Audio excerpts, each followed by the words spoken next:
The Houston Texans are considered the third or fourth team in the Lone Star State. They've always been ranked behind the Cowboys in popularity, behind the Longhorns, and even behind the Texas A&M Aggies. This is a key game for both teams, but more so for the Cowboys. If they start 0-3 in a year when Jerry Jones was ballyhooing them as the host team in the Super Bowl and maybe the first team to actually play in a Super Bowl where it was in their stadium, well, he could hit the panic button. You could see a lot of bloodletting in Dallas should they lose to the Texans.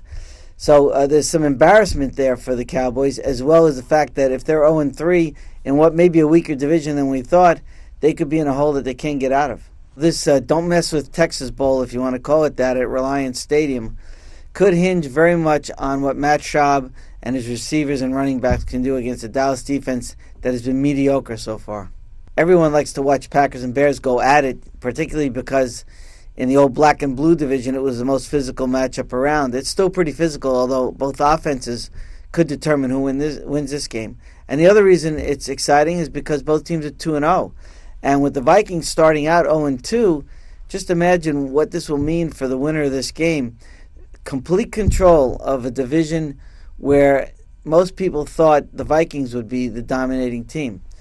The Packers come off two pretty impressive wins last week. In fact, it was a blowout victory and over Buffalo. And I think what you will see in this game is the Packers really getting after Jay Cutler, who has played pretty well in spots so far this season. His receivers, who were supposed to be mediocre, have played pretty well too.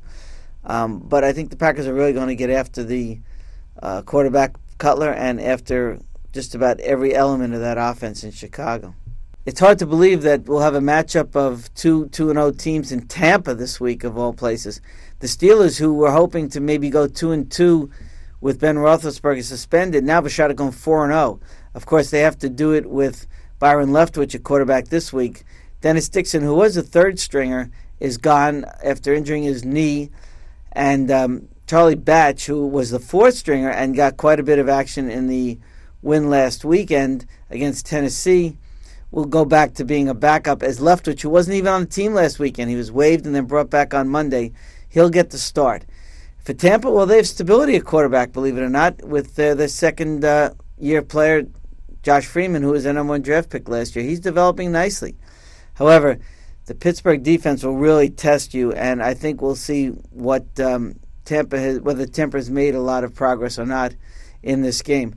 That Pittsburgh defense is looking like the old classic steel curtain, and I wouldn't be shocked if it threw a shutout this weekend.